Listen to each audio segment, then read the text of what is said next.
Сайн байцгаана үзэгчдээ. Монголын шүүгчтэй холбооноос эрхлэн бэлтгэдэг Ярьж буй хууль нэвтрүүлгийн ээлж дугаар эхэлж байна.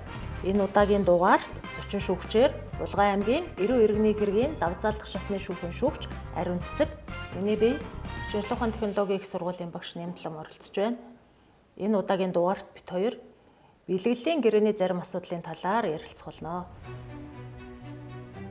Булган аймгийн Эрүү иргэний хэргийн давзаалдах шатны шүүгч Ариун Цэцэг 1994 онд өсвөрийн зохион бүтээгчдийн төв сургууль, 1998 онд шинжээж 21 нийгмийн эдийн засгийн дээд сургуулийг эрх зүйч бакалавр зэрэгтэйгээр, 1999 онд Монгол Улсын их сургуулийн хууль зүйн сургуулийг хууль зүйн магистр зэрэгтэй төгсжээ.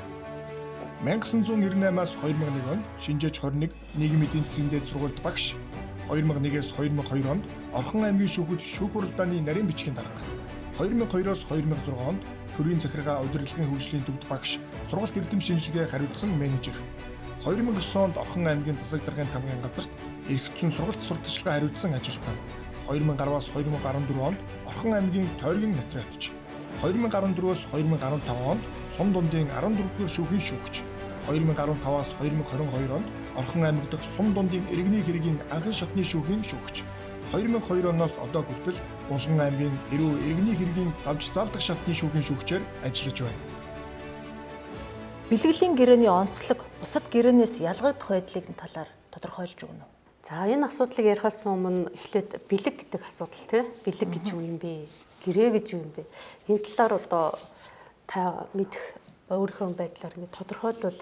За тэгэхээр бэлэг гэхээр ер нь яг нь монгол хэлний тайлбар тойл бичигт тэмдэглэснийг аваад үзэх юм бол ер нь хэн нэгэнд баярлаж талархснаа илэрхийлж хариу төлбөргүйгээр өгсөн сэтгэлийн зүйл гэж ингэж ойлгож байна. За тэгвэл хуульд иргэний хуулийн 23 дугаар бүлэг 276-аас 280 дугаар зүйлд бол бэлгэлийн гэрээний эрх зүй харилцааг зохицуулсан байдаг юм байна. За бусдын өмчлөлд хөрөнгө шилжүүлэхтэй холбоотой энэ гэрээний нэг төрөл бол бэлгэлийн гэрээ. Бусдын өмчлөлд хөрөнгө өгч байна. Эд зүйлс өгч байна гэсэн үг тийм ээ. За бэлгэлийн гэрээ гэдэг маань яах вэ гэхээр нэг талаас бэлэг өгөгч, за нөгөө талаас бэлгийг хүлээж авахч гэсэн юм хоёр тал оролцдог юм байна.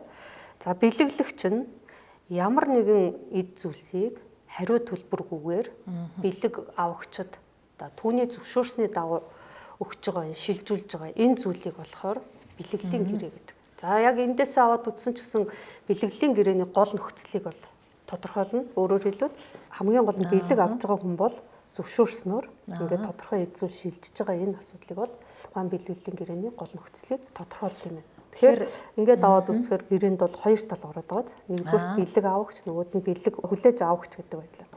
Энүүгээр бол хоёр талд гэрээ гэж байгаа боловч за үүргийнх нь хувьд би бэлэг өглөө бэлэг авсан хүн бонд өөрөө ямар нэгэн буцааж хариу үүрэг үүсдэхгүй учраас энэ бол үүргийнхээ хувьд нэгдлийн гэрээ гэж ингэж явагддаг. Ийм онцлогтой юм. За тэгэхээр бас нэг ийм асуулт байна л да.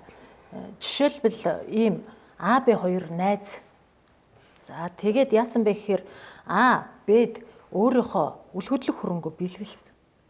За Б тэр үл хөдлөх хэд хөрөнгийг бэлгэнд аваад өмчлөлтөд бүртгүүлсэн байна.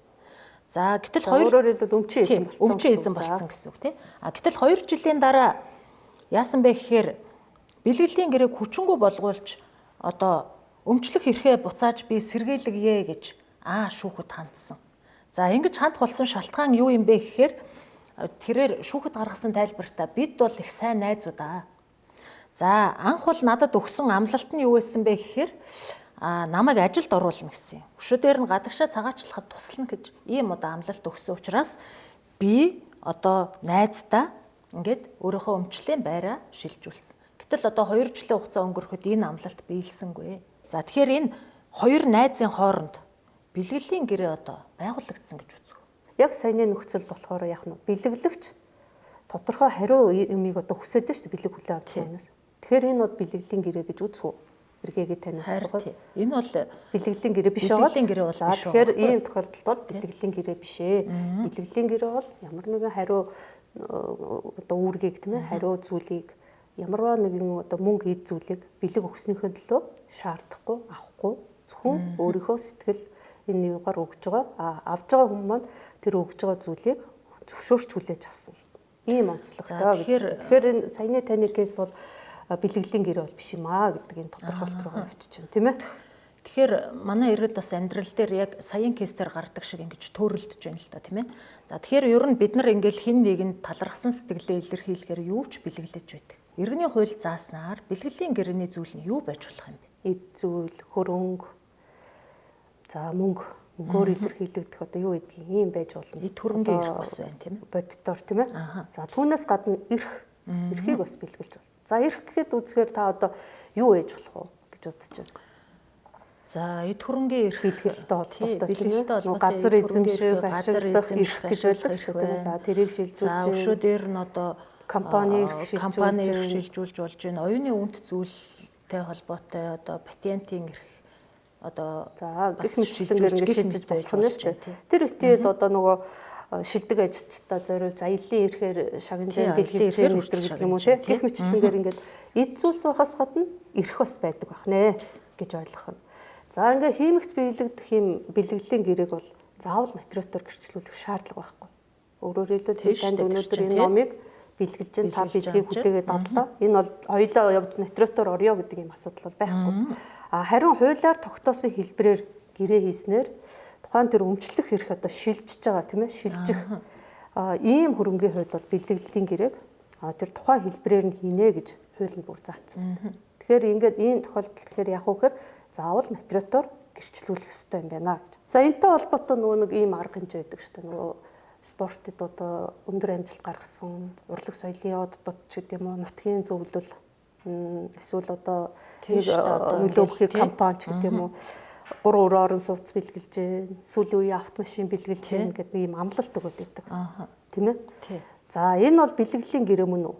Та юу гэж бодож байна? Тэгэхээр харин одоо тухайлбал манай бэлгэлээд дээ шүү дээ тийм гэж үздэг. Тэгээ яг тухайн тэр орон сууцыг бариад түлхүүрийн нөгөөд байгаа юм уу? Эсвэл одоо нөгөө машина авчир тавиад өгөөд байгаа асуудал бас биш. Хэрвээ магадгүй ингээ өгч нөгөө маань хэмээс бэлгэлчих гэдэг шүү дээ. Гэтэл нөгөө амлаад байна. Тэгэхээр ер нь бол батламж өгчөөд тийм ээ амлаад байна. Тэгэхээр ингээд амьдрал дээр заримдаа хэрэгжихгүй байна гэж одоо олонний танил хүмүүс янз бүрийн байдлаар энэ ингээд бэлэг өгсөн энэ маань амлахгүй биелэхгүй байна энэ бэлгэлийн гэрээ одоо биелэхгүй байна гэдэг ийм асуудлууд гардаг. За энэ маань нөгөө түрүүний яг дээрх яриад байсан шиг тий хуулиар яах нь яг л нөгөө тэр өмчлөл шилжихэд ямар хэлбэрээр одоо шилжих ёстой түүнийхэн дагуу юу нөгөө түрүүний хэлдгээр нөгөө нотариотоор гэрчлүүлэх ёстой амлалтайгаа одоо нотариотоор гэрчлүүлж сая нөгөө бэлгэл маань одоо хүчин төгөлдөр болно түүнийг гүйцэтгэхийг нөгөө бэлэг хүлээж авч байгаа нөхөр маань одоо шаардлагатай. Тэрнээс одоо нэг батламж барьчаад надад бэлгээ өгөхгүй байна гэчээд эргээгээд одоо нэгж авах гэхээр нөгөө хэрэгцээ харилцаанд байхгүй болчиход байдаг. Хэрвээ энийг хүчин төгөлдөр болгоё тийм ээ энэ ялээд байгаа амлалтыг хүчин төгөлдөр болгоё гэх юм бол тэр амлалт буюу одоо нөгөө орон сууц бэлгэлье машин бэлгэлье гэдэг энэ асуудлууд маань яг нотариотоор заавал орж гэрчлэгдсэн байх. Одоо энэ бэлгэлийн гэрээ болох нь шүү дээ тийм ээ. Өөрөөр хэлбэл одоо энэ яригадаад байгаа сүүлийн үед байгаа энэ үнэхээр өгөөдөж байгаа мó өгөхгүй ч байгаа мó энэ асуудал бол цэгцлээ. Тэгэхээр бас нэг ийм асуулт байна. Бид нар ингээл юм одоо өөрийнхөө тэр хүнд өгье л гэсэн сэтгэлийн зүйлэл бэлгэлж идэг. Тийм ээ. За гэтэл хууль заасан зохицуултыг харахаар бас юм ялгамжтай зүйлүүд харагдаад байна тий. За тухайлбал эд зүйл болгоныг юу ер нь бэлгэлж болох юм. Тэгэхээр энэ бэлгэлийн гэрэн дээр ямар нэгэн хязгаарлалт юу юм байна вэ? Бэлгэлэгчийн эрхийг хязгаарсан юм зохицуулт байна хуулинд. За яагаад тэгэхээр юм болгоныг барьж аваад одоо бэлгэлээд байж бас болохгүй.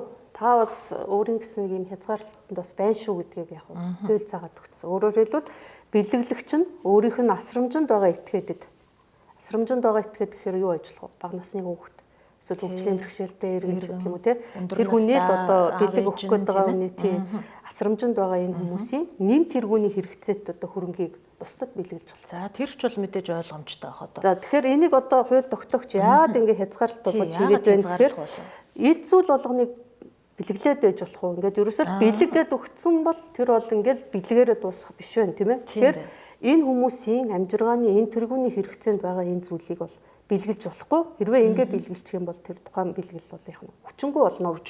Бүр энэ хууль тогтоогч байна. Хуулиндаа ингээд заагаад өгчихсөн. Тэгэхээр энэ бол бас нэг юм хязгаарлалт болж байна. Бэлгэлийн гэрээ ихээр л өөрөө одоо хүссэн өгье гэсэн юм болгоноо л одоо гэрээ байгуулаад ингээд шилжүүлээд байж болохгүй байна шүү дээ тий. За би дахиад бас нэг юм гэхдээ энэ дээр бол нөгөө асрамжин дунд байгаа гэдгийг бол анхаарах хэрэгтэй. Энэ тэргүүний хэрэгцээд нэгдэж одоо нөгөө орон сууц байрыг нь авч тусдад өгчөж болохгүй л гэсэн үг байхгүй. Тэгэхээр бол тий. Тэгэхээр асрамжинд нь хин байна, түүнийг төлөөлөх, өөрсдөө эрх ашигыг хамгаалж чадахгүй юм байх нь байна. Мөн тэр тэдгээрийн энэ тэргүүний магадгүй нөгөө тариалангийн талбайч гэдэг юм уу ногоо тарьдаг гол газрын авчаа бэлгэлээ хийчих харин шүү дээ тийм ээ амжиргааных нь их усүр болох энэ юмнууд иймэрхүү байдлаар зохицуулсан байна. Тэгэхээр бас иргэдийн дунд нэг ийм одоо ташаа гэх юм уу тийм ийм ойлголт үүдэг. Бэлгэлийн гэрээ байгуулад 1 жилийн хугацаа өнгөрөөд ингээд тухайн эд хөрөнгөө бэлэг хүлээ авагч захиран зарцуулах хэрэгтэй болдгоо гэж ингэж ойлгоод байна. За гэтэл одоо юу гэдгийг тухайлбал бэлгэлийн гэрээгээр авсан эд зүйлээ ингээ үл хөдлөх эд хөрөнгөө л эд зүйлэхээс илүү үл хөдлөх эд хөрөнгөө одоо банк бас санхүүгийн байгууллагаас авч байгаа зээлийн барьцаанд тавих. За тэр байтугай бүр ипотекийн зээлийн барьцаанд ч ингээ тавих гэсэн ерөөсө банк бас санхүүгийн байгууллагын одоо барьцаанд авахгүй гэдэг байна гэдэг тий. За тэгэхээр ийм ойлголт юу юм байна уу? Иргэдийн дунд байгаа энэ эсвэл одоо хууль мэдэхгүйгээсээ төөрөгдөд байна уу? Үнэхээр одоо энэ банк санхүүгийн байгууллагууд тий санхүүгийн зах зээл дээр үйл ажиллагаа явуулж байгаа байгууллагууд ийм одоо шаардлага хуулийн гэрээнд тавиад байна уу? Энэ тал дээр та юу гэж бодож байна? За бэлгэлийн гэрээг байгуулаад 1 жилийн хугацаа өнгөрүүл гэдэг ойлголт бас биш л дээ. За энэ яадаг вөхөр хуулийн дээр бол бэлгэлийн гэрээг одоо хүчингү болох шаардах эрх үүснээс хойш 1 жилийн хугацаа өнгөрүүл гэж байна. Тэгэхээр бэлгэлийн нөгөө бэлгэлсэн бэлгэлийн гэрээг минь хүчингү болох юм тодорхой зохицуулалт хуулинд бас заасан байна. За ингээд тэгэхээр тэр одоо шаардах эрх хизээ үүснэ үү? Магадгүй гэрээ хийснээс хойш 5 жилийн дараа 10 жилийн дараа үүсч болно тийм ээ. Тэр шаардах эрх үүснээс хойш 1 жилийн дотор харин бэлгэлийн гэрээгээ хүчингү болгоё гэдэг ийм асуудал тавигдах юм.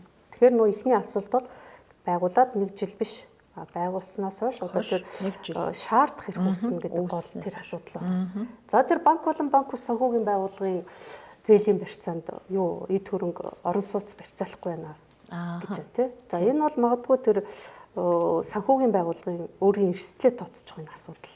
Яг тэгэхээр энэ бэлгэлийн гэрээгээ чи өөрөө хүчингү болгох одоо би түрүү хэллээ шүү дээ шаардах эрх үүсээд 1 жилийн дотор гэж байна. Тэгтэл нөгөө шаардах эрх маань хизээт ч үүсч болно. Нөгөө эд хөрөнгө одоо юу гэдгийг зээл өгцөн, зээлийн баталгаа болгоцсон одоо эргээд зээл төлөгдөхгүй бол үүргийг хангуулна гэж авсан үйл хөдлөх хөрөнгө маань бэлгэлийн гэрээний дагуу хүчингү болчихоор банк одоо алинчгүй болчихно. Тэгэхээр өөрийн эрсдлээ тооцож байгаа үүргийн гүйцэтгэл шаардахгүй. Тэгэхээр тэр эрсдлээ тооцож байгаа энэ гэрээний учир холбогдол чинь өөрөө ийм зохицуулалтаа онцлогтой гэдгийг одоо мэдэрч байгаа учраас зээлийн барьцаанд тавихгүй байна гэдэг чинь бас тэр банкны өөрийнх нь бас эрх хэмжээний асуудал.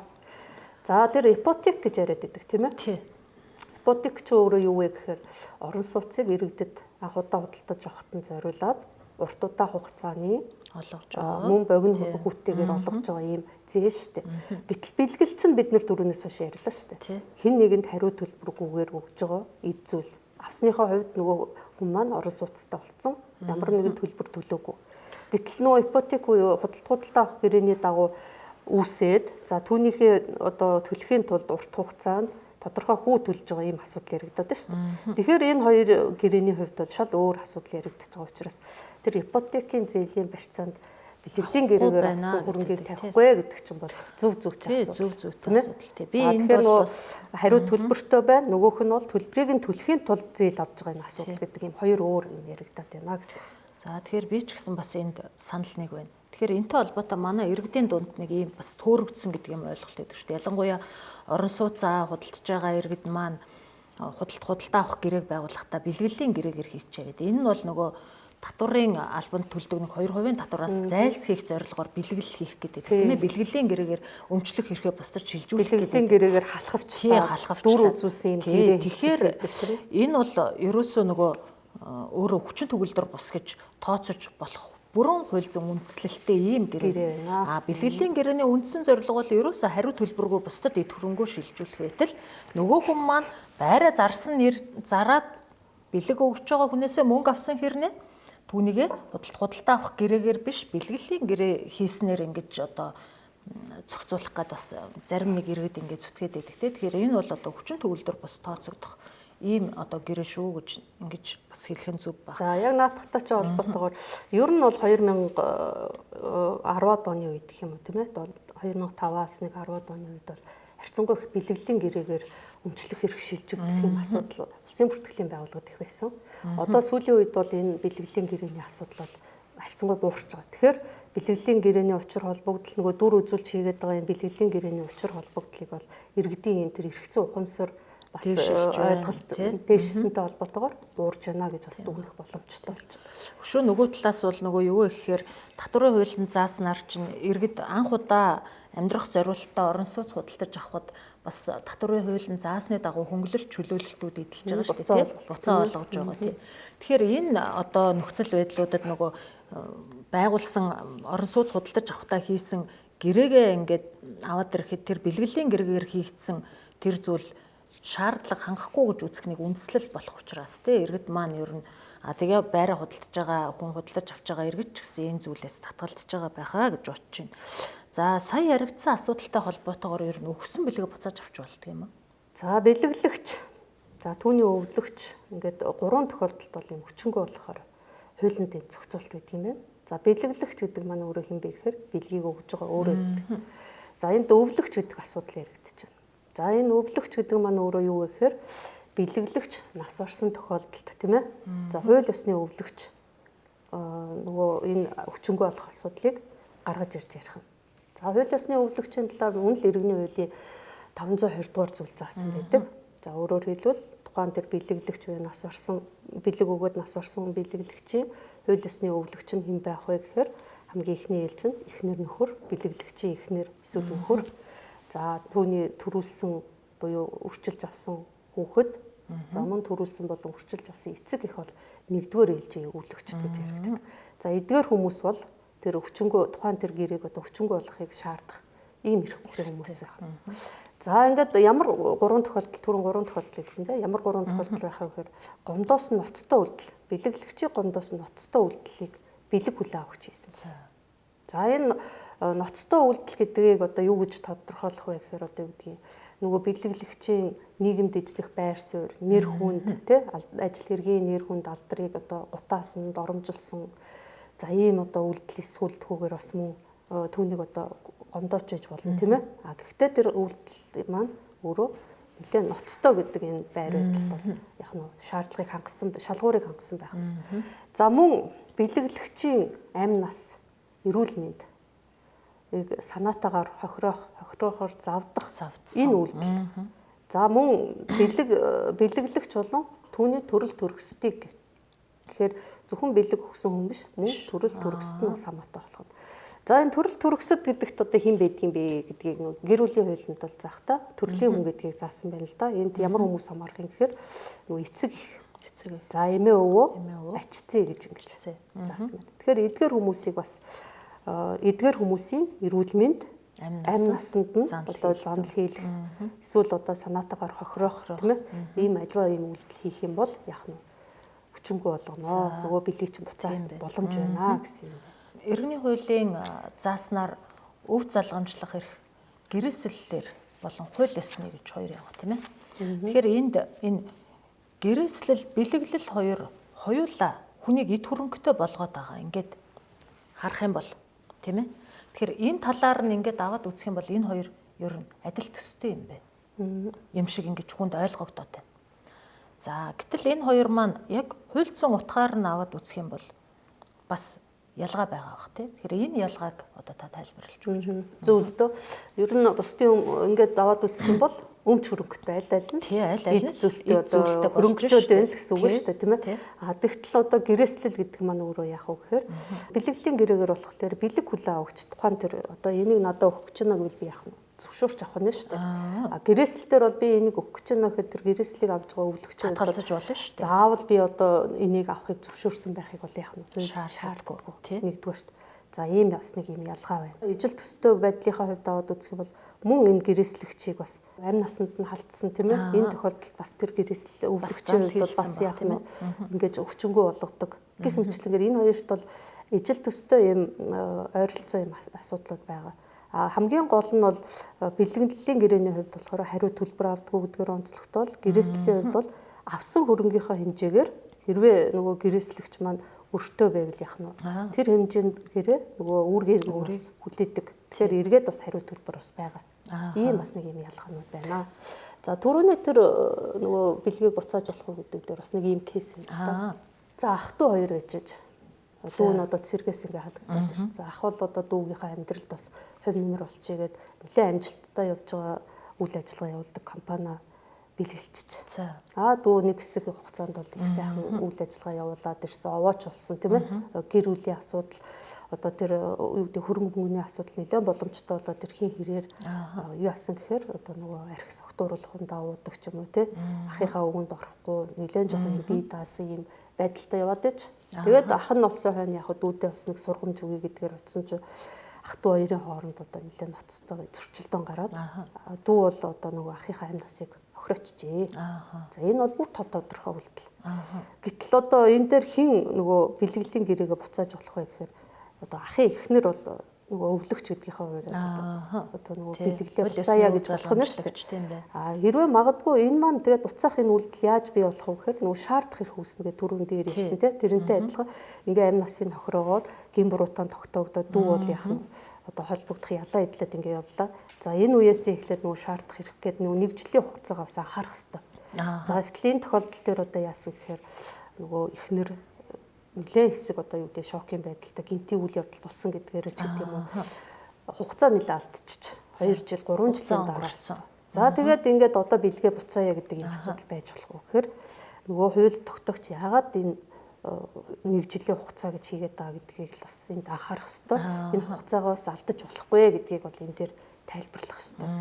За бас нөгөө гэр бүл болгохтон зориулаад гэл ингээл хүмүүс юу яадаг штэ. Орон сууц их бэлгэлдэг штэ. Энэ хоёрыг сайн сайхан амьдраасаа өөх гэр нь ингээ өнөр өтгөн байгаасаа гэд ингээ өгдөг. Гэтэл нөгөөдөл маань яг уу тэр юундаа хүрэхгүйгээр ингээд нөгөө гэр бүл маань сард сарних одоо ийм асуудал үүсгэхээр ихэвчлэн бас бэлгэлийн гэрээг буцаая гэдэг ийм асуудлууд гардаг. Гэхдээ энэ дээр бол яг тэр бэлгэлэгчийг гомдоож байгаа ноцтой үйлдэл нь юу вэ гэдэг дээр л анхаарал хандуулах хэрэгтэй. Тэгээд тэрнээс бол ингээд энэ хоёр яг нөгөө зорилгодоо хүрсэнгүй гэдгээрээ тэр болгоныг бол буцаахгүй. Гэхдээ бэлгэлэгчийг гомдоогоод байгаа яг ноцтой ямар үйлдэл байна тийм ээ. Тэрэн дээр л хамгийн гол нь анхаарлууд хандуулах хэрэгтэй. Тэгэхээр бас нэг ийм одоо асуулт байна. Иргэний хуулинд энэ бэлгэлийн гэрээн дээр заасан тий. За эсвэл одоо ямар нэгэн болцол хангасан эсвэл тодорхой зорилгодоо хүрсэн нөхцөлд бэлгэлийн гэрээ хүчин төгөлдөр болно гэж ингэж талууд тохиролцож байгуулж болно гэсэн заалт байж. За тэгээ энэ дээр нэг жишээ хэлээ л да. Жишээлбэл одоо харааны бэрхшээлтэй хүүгийнхаа хамт амьдардаг өндөр настан байна. За тэгээ тэрээр өөрийнхөө хөрштөө одоо намайг ингээд нас барсны дараа та манай хүүг харж хандарч байгаарэ. Ер нь халамжилж байгаарэ гэж хэлээд ингээд 10 сая төгрөг өгч. За ээж ч одоо ингээд нас барж тэ бэлгэлсэн өгтөө бол бэлгэлсэн. За ингээд энэ ээжийг нас барсны дараа бол 1 жил хагас ер нь хөрш одоо түүний хүүг байн харж ханддаг, халамжилдаг, гадуур дотуур дагуулж явдаг, эмнэлэг орохтон дагуулж авчиж үзүүлдэг ингээд ийм байсан. Ийм байжгаад хөрш нь байраа зараад өөр тийшээ нүгөө явчихсан. За одоо тэгээ байраа зарснаасаа хойш ерөөсөө огт ирэхээ билсэн. Нөгөө ээжийн одоо тэр бэлгэнд авсан үүргээ өөрөө бол гүйцэтгэгдсэн гэж ингэж бодож байгаа шиг байна тийм ээ. Тэгэхээр энэтэй холбоотойгоор ийм тодорхой зорилгод хүрсэн байхыг шаардаж байгаа нь өөр хариу үүрэг юм шүү. За тий ингэж ойлгож ирнэ. Тий ийм ойлголт ер нь гарч ирж. За бэлгэлийн гэрээ бол өөрөө хариу үүрэг шаарддаггүйгээр нэгдлийн гэрээ гэж хэлсэн шүү дээ тийм ээ. Тэгэхээр энэ тохиолдолд юуг анхаарах вэ гэдэг ийм асуудал гарч ирнэ. За үндсэн зорилго бол өөрөө бэлгэлийн гэрээ байх хэрэгтэй. Бэлгэлийн гэрээ гэдэг маань би өгөх чинь нөгөө бэлэг авч байгаа хүн маань зөвшөөрч байна. Энийхэн дагуу би чамаас ямар нэг юм хүсэхгүй, гуйхгүй одоо юу гэдгийг мөнгө төгрөг эд зүйл авахгүй гэдэг энэ гол зүйл чинь нөгөө бэлгэлийн гэрээний гол нөхцөл гэж яриадсан тийм ээ. За энэ шинж бол байх ёстой. Тэгэхээр энэ бол үндсэн зорилго маань бэлэг буюу одоо түрүүний тэр тавиад исэн, хилээд исэн энэ зүйл маань байж байгаа ёстой. Харин дагалдах зорилго гэдэг маань тодорхой зорилгод хүрэх, тодорхой зүйлийг хийхийг одоо бас нөхцөлдүүлж байна. Яг саяны энэ ярьж байгаа дээр буюу хуульд одоо ийм зүйл заалт байна гэдэг. Би ажиллаа хийгээд дуусгацгаа ингээд нүгэд алгуулчлаа гэж байна шүү дээ. Энэ хоёр хүний хооронд одоо бичгээр тэр бэлгэлийн гэрээ байгуулагдсан уу гэдэг бол маш чухал. Яг энэ заалтын хувьд зүгээр ингээд нэг 10 сая төгрөг өгсөн юм уу тий? Тий, яг бичгээр бол гэрээ байгуулагдсан байхыг бол шаарддаг. Тэгэхээр амаараа тохирчоод явцсан бол одоо нөгөө харж хандж байгаа хүний үүрэг болцсон гэж өөрөө үзэж байгаа бол одоо тэгээд дуусна. Хэрвээ бичгээр энэ асуудал яасан бол тэр хүүхдийг одоо юу гэдгийг тодорхой насанд хүрэх юм уу? Эсвэл тодорхой хугацааны турш юм уу? Эсвэл насан туршид юм уу гэдэг ойлголтууд байхгүй учраас энэ дээр яг нөгөө бүрэн дүүрээ хариулт өгөхөд бол юу? Хамгийн гол шинж нь юу авах вэ? Бичгээр байгуулж уу гэдэг тэр асуудал ч их чухал. Энэ тохиолдолд бол тэр бэлгийг хүлээж байгаа хүн бол авж байгаа хүн бол бэлэг хүлээ авагч нь бол надад бэлгэлийн гэрээ бит хоёрын хооронд хийсэн гэдэг дээр бол итгэл төгснө гэдгээрт байх хэрэгтэй юм байна. Би ийм тодорхой зорилгыг одоо биелүүлээд юм уу тодорхой зорилгод хүрсний дараа надад тодорхой хэмжээний эд зүйлс үлдэнэ гэдэг ийм хүсэл зоригоор буюу би бол тодорхой хэмжээгээр хөрөнгөчнө гэж үзэж байгаа. За тэгэхээр нөө сая мөнгөтэй удаж байна гэсэн тий.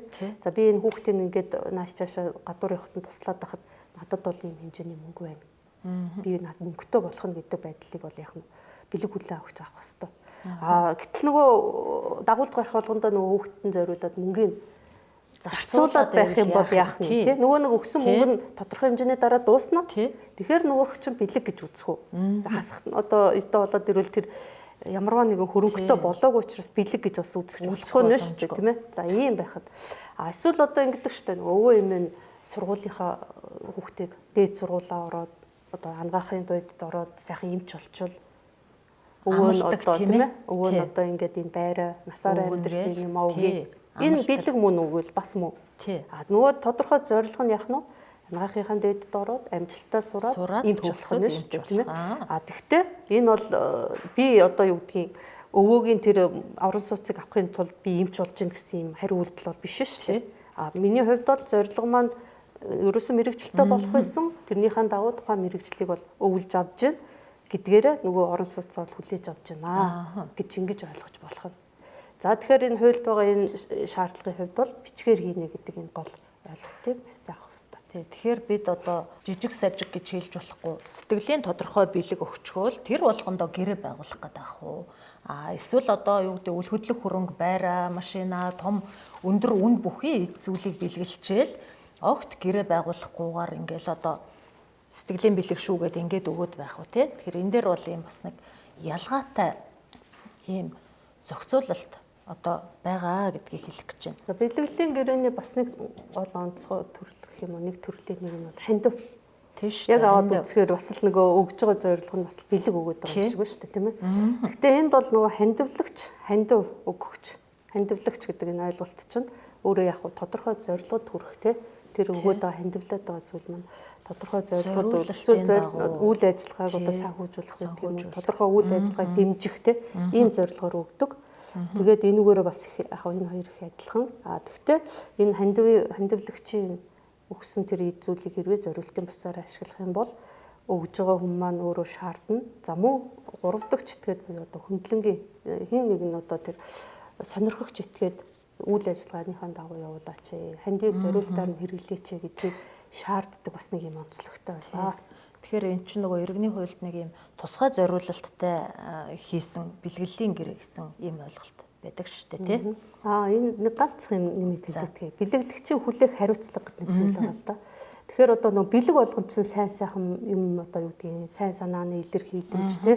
Одоо их сайхан нөгөө авж байгаа хүнд маань дандаа л юм нэмэгдэж байгаа гэдэг юм асуудал бас байж болдоггүй юм байна л да.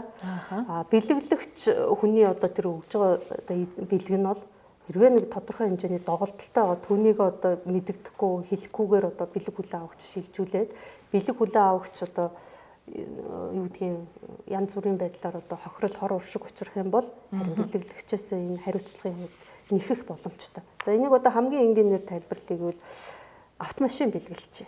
За. Тэгтээ нөгөө явах хэдэн ангид нь доголдол байгаа шүү гэдгийг хэлээгүй. Нэгсээрээ хэлээгүй өгсөн. Нөгөө хүмүүс маань яг бэлэг хүлээ авсан хүмүүс маань маш баяр хөөртэйгээр гараад зам тээврийн замын хөдөлгөөнд оролцоод зам тээврийн осол хийлээ.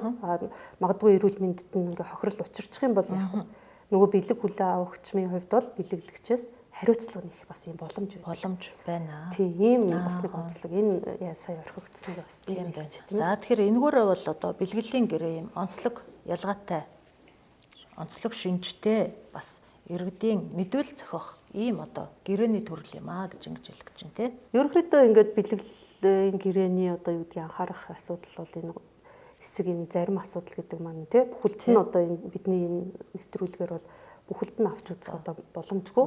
Гэтэ нэг анхааруул зохих гэдэг энэ хэсгийн хүрээнд хэрвээ цаашлуулаад ярих юм бол одоо бэлэглэгч болон бэлэг хүлээ авахчийн эрх зүйн чадвар, чадамж гэл тэгэл сая яригдж байгаа тэр өвлөгч эдэр гэл гих мэтчлэгээр цаашаа нарийн хөврөх асуудлууд бол маш их байдаг. Тэгээд энэ үргээд бол зарим асуудал гэдэг асуудал яригдж байгаа учраас одоо энэ үргээд бол тий нэвтрүүлэг бол ингээд дуусгах боломжтой болсон. За тийм байна. Монголын шүүгчтэй холбооноос эрхлэн бэлтгэдэг ярьж буй хууль нэвтрүүлгийн энэ удаагийн дугаар бэлгэлийн гэрээний талаар ярилцлаа. Дараагийн нэвтрүүлэг хүртэл түр баяртай.